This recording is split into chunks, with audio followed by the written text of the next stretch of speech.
The movie begins with a beautiful curly-haired woman named Clara. She is washing the dishes when she hears strange voices coming from the sink. She stops, finishes the dishes, turns off the water tap, and moves her head closer to the sink. Then she turns the tap back on and turns it off after hearing voices again. The woman becomes scared and keeps looking around. After a while, her husband comes back home. She opens the door for him, and he comes inside while telling her the story of a dog they accidentally hit the other day. He tells her cheerfully that he made it out okay. The woman barely pays any attention to whatever he says and keeps looking at the sink. The man, Juan, comes to sit at the dining table and asks if she has decided against making dinner. Clara tells him that she heard voices from the sink. The cheerful man suddenly becomes all careful and alert. He tries to tell her that it must be something else, but the woman insists that it was a human voice that she heard, and they were clearly warning her that they would take her life.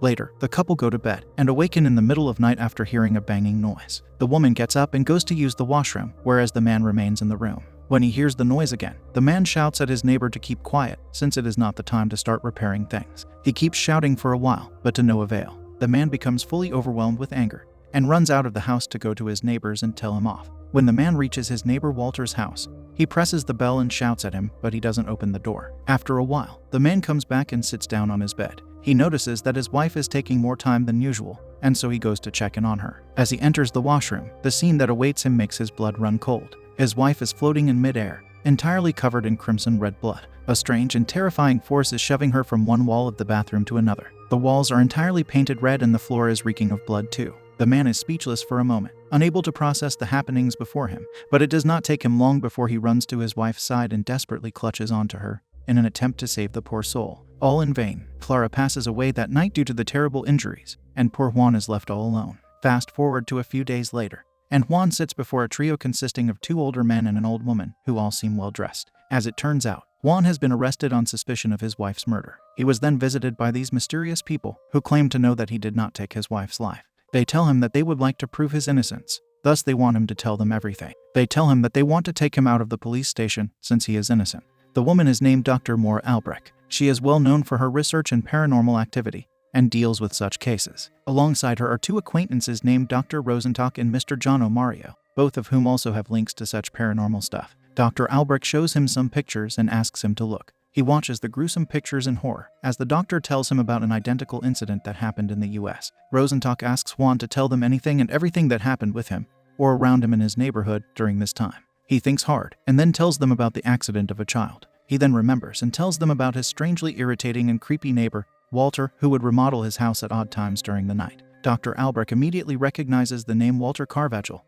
who had previously called her office many times for an appointment. The movie spans a few days back, and we see Walter sitting in his office, in an extremely worried and jumpy condition. He calls a number and tells the other end about how he is seeing things that he cannot even explain. Walter looks very disturbed and scared, and he asks about Dr. Albrecht's appointment, but the secretary tells him that he should call the next day. That day, Walter goes back to a haunted home. Throughout the night, the poor man is unable to sleep due to a strange entity that is in his apartment. He even takes pills to stop himself from seeing and hearing things, but their effect has started to wear off. That entire night, the poor man is scared out of his wits. The next morning, he wakes up only to find his entire apartment in shambles. Everything all around him is a broken mess. He goes to his office and again calls Dr. Albrecht's secretary, but all in vain. The secretary tells him that the doctor personally oversees the evidence before taking on a case, and thus Walter decides to record proof for the doctor and orders a camera. When he comes back home, he sees Juan on the way, who asks him about the noise in his apartment. Walter lies to him, saying that he is remodeling the house. Back home, Walter sets up the camera and sleeps. When he feels the entity emerge and disappear,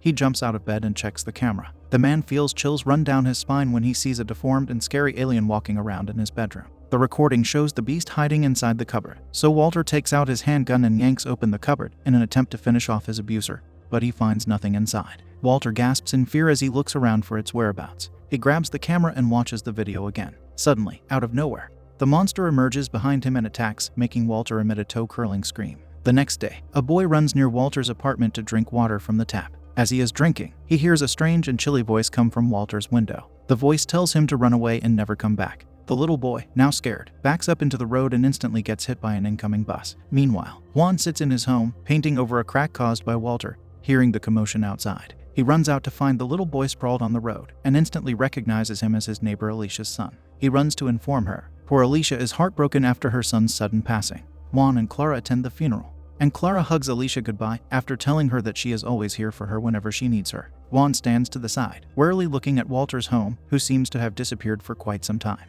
The scene cuts to an old man who wakes up after receiving a call. He gets up and we see his face. Turns out, he is Jono. He gets a call from one of his police chief friends, named Funes. He calls him to urgently come, as they have a very serious case at hand. Funes tells him that someone will shortly come to escort him. Back in her home, we see Alicia smoking a cigarette. She hears something outside her door, and when she comes out, she sees dirty prints of a child's footsteps. Jono finally arrives at a house where Funes waits for him by the door. He takes him inside, where he sees a very freaked out Alicia, with dirt smudged all over her. She sits whimpering in a corner like a lost child. Funes introduces the officers, and tells Jono that they were patrolling the area when they found her in this state. Jono notices that the officers look very scared. They go out to wait, and Jono soon finds out why they all were so scared. Funes takes him to the next room, and there sits the almost rotting corpse of the boy in a chair on the dining table. It turns out the boy has dug his way out of the grave and has come back to his house. The chief tells him that the officers even saw the corpse move, and he himself saw it move too. Jono inspects the corpse for a while.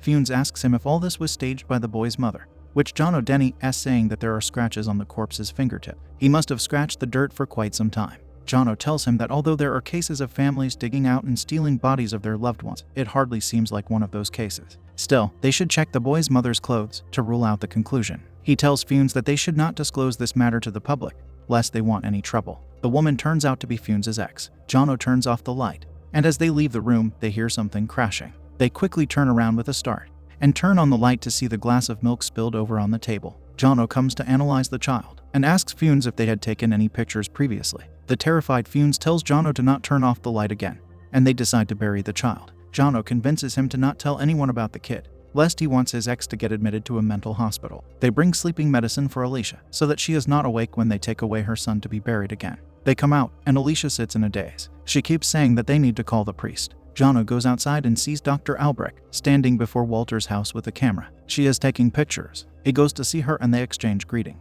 He says that he is a big fan and has attended many of her conferences. She seems to be looking for something, so he asks her, and she asks whether the address of Walter is correct. She says that she has been ringing the bell for quite some time, but nobody seems to open up. She asks him if he knows Walter or has seen him. Jono doesn't, so he instead asks her to accompany him to see the child. Funes sees her taking pictures and panics. He hisses at Jono that they will be in trouble, and he should stop her. The man looks pretty nervous, and he is sweating. He says that he does not have a single stain on his record, and since he is resigning due to a certain health condition soon, he does not want a scandal to his name. Jono assures him that everything is under control and bids him goodbye, after telling him to bring cement to bury the child, and take away his men, lest he garner unwanted attention. He comes back to find Dr. Albrecht asking about the handprints on the wall of the house. As they go in, she notices the footprints as well. She smells something rotten. She soon finds the source of that smell when she finally sees the body. After looking at the body, Jono tells the doctor about his previous experiences when he worked at the forensic department with Deputy Funes. He recalls how one time, when he was doing an autopsy,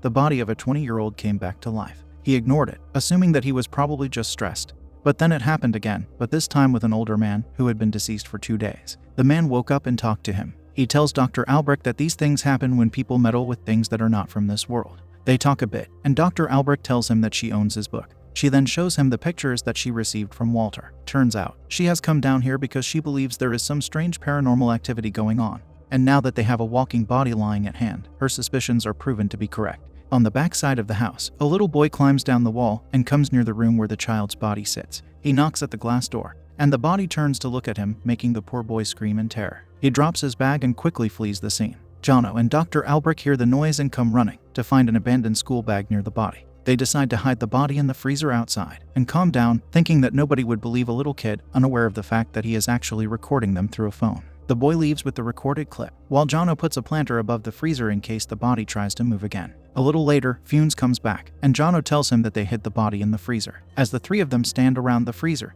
the body suddenly moves. Dr. Albrecht asks Funes to work with them if he doesn't want anything like this to happen, and then she calls one of her acquaintances, who is also an expert in paranormal stuff. Back to the present now. The trio sits before Juan, telling him that the deputy is supporting them as well, but it's still not enough. Therefore, they need him to sign some papers so that they can proceed with the case. They tell him that all his neighbors have already signed, and only he remains. Juan signs the papers for them to use his house freely for the sake of investigation. They tell Juan that the three of them will each stay at one of the places where they believe the paranormal activity is taking place, and investigate further. Juan asks about Walter, but they do not know what happened to him or his whereabouts since no one has seen him for quite some time. They all come back, and Dr. Albrecht takes Juan's house and starts examining the bathroom where Clara was slaughtered. Jono takes Alicia's house, where the kid came back, while Funes goes with Dr. Rosenstock to Walter's home. They all set up their personal equipment which they use to investigate, and start roaming the respective houses for signs of unnatural activity. Dr. Albrecht sets up her equipment on the table, while Dr. Rosenstock and Funes find strange lines on the wall of Walter's washroom when they use UV lights. Funes is the most afraid among the group.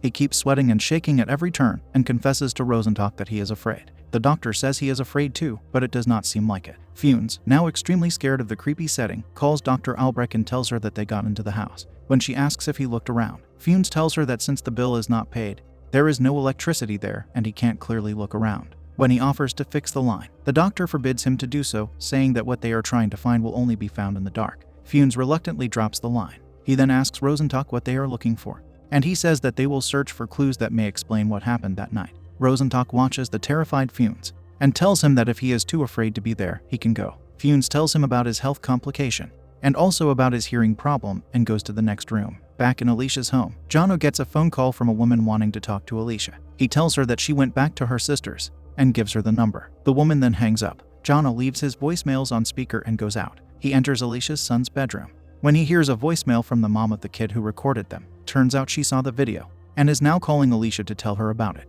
Back in Walter's house, Funes and Rosenstock start exploring the house with a torch. They go to the kitchen and find knives dangling under an overhead kitchen cabinet. Rosenstock pushes them with his hand, but they remain suspended. He touches them again, when suddenly a knife pierces into his skin. Funes gets startled when Rosenstock screams, and he sees the doctor's hand attached to the knife with blood dripping from it. Funes runs to the doctor's side and tries to take the knife out of his hand. Rosenstock quickly stops him when he feels something sucking his blood. The blood, instead of dripping down, is being sucked by an entity inside the cabinet. A terrified Funes quickly pulls out his gun and aims at the cabinet. Rosenstock slowly opens the cabinet, but it turns out empty. The dangled cutlery shifts below the other cabinet. Rosenstock calls Funes to stop aiming and help him tend to his wound. Back in the living room, Funes quickly calls Albrecht and tells her that Rosenstock is hurt and needs medical attention, but Rosenstock dismisses his concern and takes the phone from him. He tells Albrecht that they are on the right track and right in the nest of the creature's resting place. After hanging up, he tells Funes to clean every drop of blood because the creature is attracted to it. Funes cleans up the blood till he reaches the kitchen, where he leaves the blood, quickly calls Jono, and tells him that he can't do this anymore. He is already sick, and on top of that, the stress of all this is making poor Funes almost lose his mind. As they talk, Jono comes to look out of the window and notices something standing in the next house. He asks Funes where he is, and asks if he is the one at the window. Funes is puzzled. He inquires further, and Jono tells him that he sees someone who keeps disappearing. As he says this, the creature suddenly appears right before his window, startling him. Funes keeps calling him, but the line immediately goes mute. Back in the other house, Dr. Albrecht looks around and notices a huge crack in the wall. She starts examining it. Funes finally decides to leave and tells Rosenstock that he can't stay there anymore. Dr. Rosenstock announces that he has finally found him. Funes is terrified of what he might have found, but still decides to inquire. He bends down and picks up the bedsheet, telling Funes to look under it. He looks, but finds nothing. The doctor looks excited and tells him to come and look from the other side. He complies and finds strange feet peeking out from under the bed. The doctor tells him that there are things around them. They just have to look from a different perspective. Although the doctor is making quite a philosophical point, Funes is definitely not the one to whom this point should be made. Poor terrified Funes watches as the feet move, and a monstrous head appears under the bed. He quickly flees the house, unable to take it anymore. His hands shake violently, and his breaths quicken. He runs to Alicia's home to find Jono, who has disappeared. Funes hears a noise from one of the huge wooden racks, and pushes it away from the wall. He tears it open to find a strange creature's head peeking out, shouting at him for help.